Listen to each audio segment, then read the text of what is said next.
ఒకటేంటంటే విడాకులు తీసుకోబోయే దంపతులకు కానీ, తీసుకోవాలి అని అనుకున్న దంపతులకు కానీ, ఎప్పుడూ కొట్లాట్లుండి సఖ్యత లేని దంపతులకు కానీ, నేటి తరం యూత్కి కానీ మీరేం చెప్పాలనుకున్నారో ఒక్క మాట చెప్పండి. ఒక్కటి ఆలోచించవలసింది చెప్పాలంటే, జగన్నాథ పండితురాయన పద్యంలో చెబుతాను ఉండిపోతుంది. మహానుభావుడు ఆయన పద్యమే చెప్పాడు. ఓ లేడు ఉందట, అది అరణ్యంలో తిరుగుతుందట. తిరుగుతూను అరణ్యంలో మరి భయాలు ఎక్కువ కదా, అగ్ని, దావాగ్ని. అందులో లేడికి చాలా భయాలు ఉంటాయి, పులి అంటే వేరు. ఆ దావాగ్ని, వలలు, ఉచ్చులు, బోయేవాళ్ళు, పులులు అవి దూకుతాయి, అన్నీ భయాలే కదా. ఇక్కడ ఇన్ని భయాలు ఉన్నాయి, చుక్క నీళ్లు తాగుదామన్నా 10 సార్లు చూడాల్సి వస్తుంది అని చెప్పేది ఆలోచిస్తూ పైకి చూసింది. ఆ రోజు పూర్ణమి, కార్తీక పూర్ణిమ, పుచ్చ పువ్వు లాంటి వెన్నెల, చంద్రుడు కనబడ్డాడు. వెంటనే అనుకుందట, ఏ చంద్రయాన్ 2లోనో నన్ను పట్టుకెళ్ళి రోవర్ మీద అక్కడ వారేస్తే బాగుండు చంద్రమండలంలో.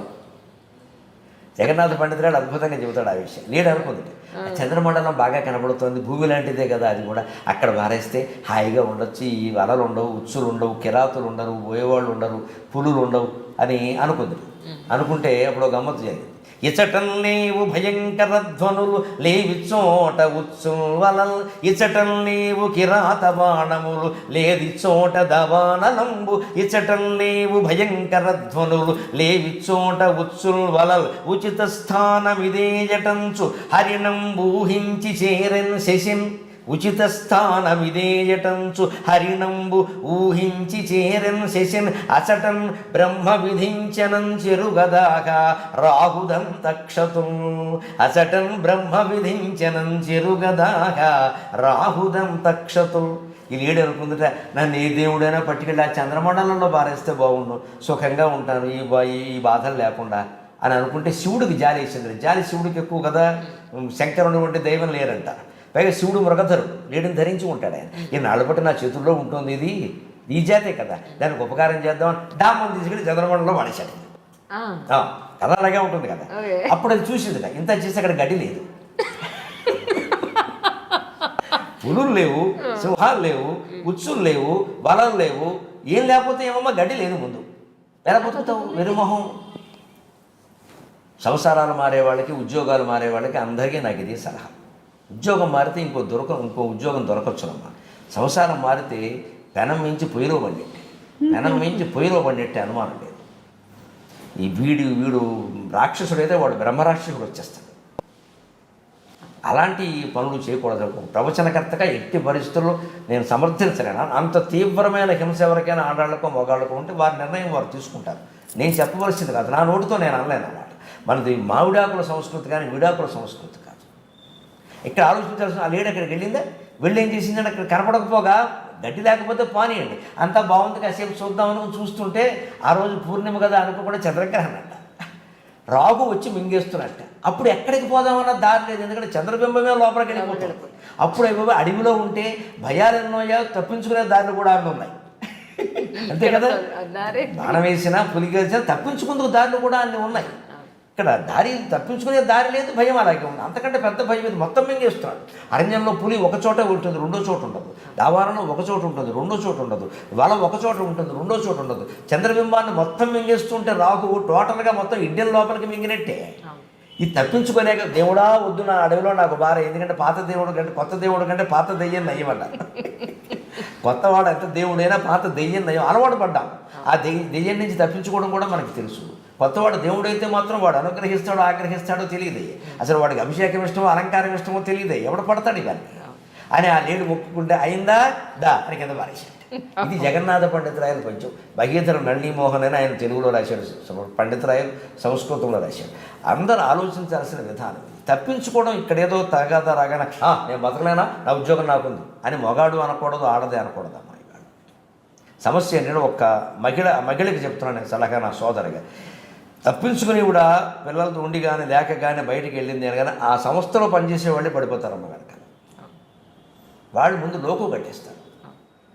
ఎందుకంటే ఇప్పుడు ముందు ఫ్యాషన్ కోసం, పైగా నాకేదో ఇదేం తెలియ కోసం అలవాటు ఉన్న మంగళసూత్రం కూడా తీసేస్తారు. ఓ ఫ్యాషన్ కొలుచోడు వేసుకుంటారు. వెంటనే మనటి వరకు మంగళసూత్రం ఎంతో కనపడిందిగా ఏమైంది అంటారు ఎవరో పక్క మహిళాముడులు. వెంటనే వదిలేసిందిట అంటారు. అంటే వదిలేసింది అనగానే ఇంకోటి ఎవడో పట్టుకుంటాడు. ఇక్కడ ఇది ఎవరు అంతకంటే బాగుంటుందా? వీడు ఇవాళ ఏదో చెప్పగానే బాధలు వినేసి అలా ఉంటారండి మగాళ్ళు, అలా ఉండదండి అని ఏదో అంటాడు. పొరపాటుని మీ వల్ల పడేది అంతకంటే కిరాతకంగా ఉంటాడు వీడు. మగాడికైనా అంతే నేను ఇచ్చే సలహా. భార్యతో ఏవో కొన్ని తలనొప్పులు ఉండొచ్చు, పెద్ద సమస్య కాదు అది. నేను సరదాగా అంటూ ఉంటాను, అర్ధాంగి అని ఎందుకంటారంటే అర్థం కాదు కాబట్టి అర్ధాంగి అంటారు, అర్థమైతే పూర్ణాంగి అనేవారు. పూర్వం శాస్త్రమే చెప్పారేమో మనం అనుకుంటాం, కానీ శ్వేతవర్ణం చవాయసం మత్స్యపాదే జలే పశ్యేన్ నచ స్త్రీ హృదయే స్థితం. 2 పాదాలు ఉండేటువంటి చేపలను మీరు చూడొచ్చుట.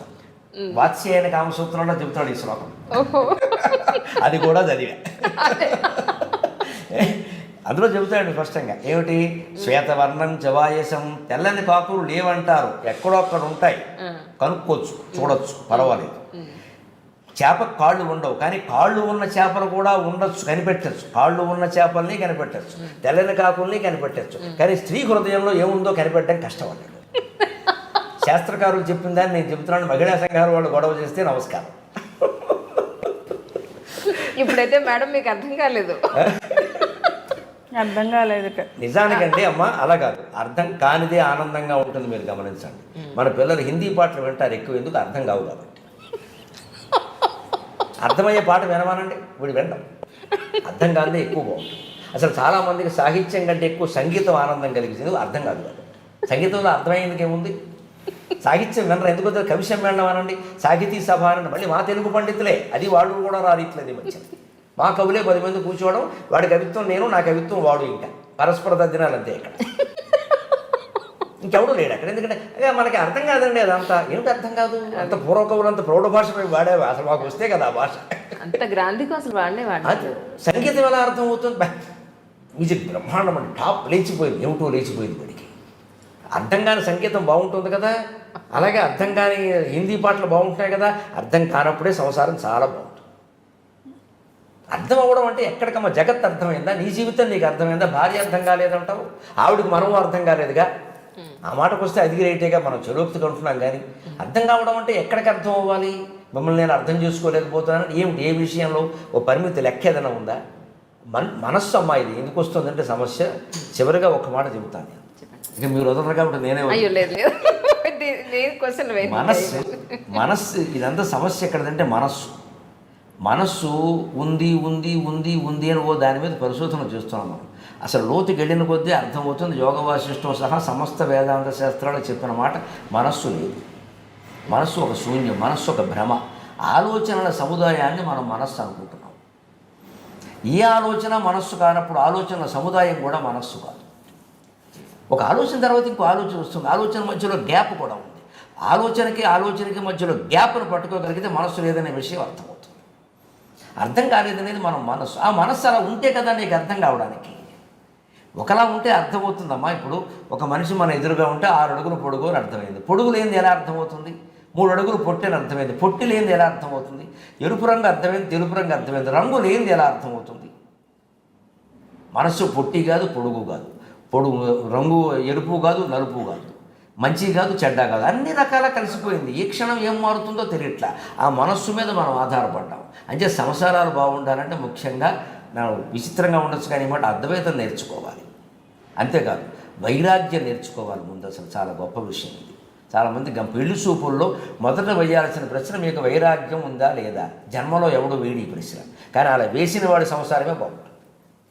అంటే ఏమీ లేకపోయినా మీరు నాతో కాపురం చేయగలరా? వైరాగ్యం. ఇవన్నీ ఏదో నేను ఇవాళ ఇన్ని ఉండడం వల్ల దగదగలు కంకణాలు వల్ల, నేను లంకణాలు ఉన్నా నువ్వు నాతో కాపురం చేయగలవా? అప్పుడు ఆ సంసారం నిలబడుతుంది. అంతేగాని వీళ్ళు నెట్లో పెడుతున్నారు శుభ్రంగా ప్యాకేజీ లీకేజీ అని. అత్తగారు ఉండొద్దని పెడుతున్నారమ్మా. ఏం పాపం అది? ఆవిడ ఏం పాపం చేసింది? ఈ కొడుకును కండం ఇవాడికి ఇవ్వడానక అత్తగారు ఉన్నది? అప్పుడు అర్పించడానిక? ఎలా మాట్లాడతారండి అసలు మనుషులేనా? ఇప్పుడు చదువుకున్న వాళ్ళ అమ్మ ఏం బర్డెన్లు భరించదండి నా ఈ తల్లి చెప్పేస్తుంది. ఇక్కడ ఈవిడ బర్డెన్ ఎవరు భరించాలి? ఎందుకు వస్తుందంటే అది వైరాగ్యం ఉండాలి బాగా. ఏమీ లేకపోయినా మనం బతకలేమా? అప్పుడు దంపతులు బాగుంటారు. ఈ కండిషన్లు ఏమిటి?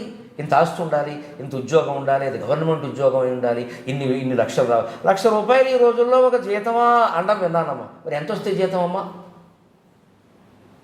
ఇవి ఆ మనస్సులో ఉన్న వాంఛలు, ఆ మనస్సు మనకు అర్థం కావట్లే. వేదాంత శాస్త్రం ద్వారా, వైరాగ్యం ద్వారా మనస్సు శూన్యం, అది ఎప్పటికప్పుడు మారిపోతూ ఉంటుంది. మనస్సు ఒక మిథ్య, అది ఇలా ఉందని చెప్పరు. అంటే లేదంటే లేదని కాదు, ఎలా ఉంటుందో తెలియదు. ఎలా ఉంటుందో తెలియదు అని అర్థం చేసుకోవడం వీడు అర్థం లేని మాట. అంటే అర్థం చేసుకోవాల్సిన అవసరం ఏం లేదు అక్కడ. ఎలా ఉంటే అలా సర్దుకోవాలని నిర్ణయించుకో. వారు సర్దుకుంటారు, వీరు సర్దుకుంటారు. సర్దుకోలేని పరిస్థితులు ఉంటే భగవంతుడు నిర్ణయిస్తాడు. అది ప్రత్యేక సంసారం, మనం మాట్లాడుకోకూడదు.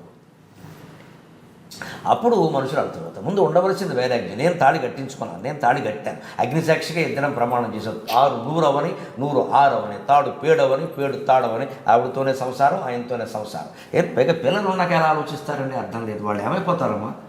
మీరు ఇంకో భర్తను మగాడు దొరకచ్చు ఈవిడికి, ఇంకో భార్య ఆవిడికి దొరకచ్చు. పిల్లలకి మరో తల్లి మరో తండ్రి దొరుకుతారండి. వాళ్ళు ఎలా సర్దుకుంటారండి? వాళ్ళు కూడా ఇదే నేర్చుకోరా? మన పిల్లల కోసమైనా మనం సర్దుకోద్దా? అది పరిష్కారం ఏమిటంటే అక్కడేదో ఉంటుంది అనుకోవడం పొరపాటు. ఖచ్చితంగా పొయ్యి మించి పెనం మించి పొయ్యిలో పడిపోవడమే, డౌట్ లేదండి. అటువంటిప్పుడు ఆ పెనమే నయం కదా. ఎందుకంటే పెనం మీద అట్టు తిరగేస్తారు, ఒకవైపే కాదు, ఒకవైపు అయ్యాక తిరగేస్తారు. తిరగేసినప్పుడు ఎక్కువ కాల్చరు, తీసేస్తారు, కొంత సుఖం ఉంటుంది. పొయ్యిలో పడ్డామనుకో మొత్తం పడిపోతాం. రెండో సంసారం అంటే అంతే. ఇక అది భగవంతుడు విధించిన పరిస్థితులు ఏమైనా ఉంటే వేరే విషయం, అది మన చేతిలో ఉండదు, అది జరుగుతుంది అంతే. అయినా అటువంటి పరిస్థితి నిజంగా ఏర్పడినా సరే నా సోదరీమణులుగా నేను సలహా ఇవ్వగలను ఎవరికైనా, భగవంతుడు నమ్ముకోండి. మీ తప్పు లేనప్పుడు మీరు కాపాడబడతారు, నో డౌట్ ఎట్ ఆల్. మీ తప్పు లేకపోతే మీరు యూఆర్ సేఫ్, యూఆర్ ప్రొటెక్టెడ్. భగవంతుడు చూసుకుంటాడు ఆ విషయాన్ని. అమ్మాయి తప్పు లేదు, అమ్మాయికి అన్యాయం జరగద్దు. అలాగే అబ్బాయి తప్పు లేదు, ఆవిడ ఏదో పొగరపోతు పని చేసింది, ఆయనకు అన్యాయం జరగద్దు. ఖచ్చితంగా వాడు మళ్ళీ నిలబడాలి, అని నిలబెట్టేస్తాడు. తిరుగులేదు. భగవంతుడు అన్యాయం చేయడం మనం చేసుకుంటాం. కానీ మనిషిని నమ్మి చెడిపోయిన వాళ్ళు ఉన్నారు, భగవంతుడు నమ్మి చెడిపోయిన వాళ్ళు లేదు.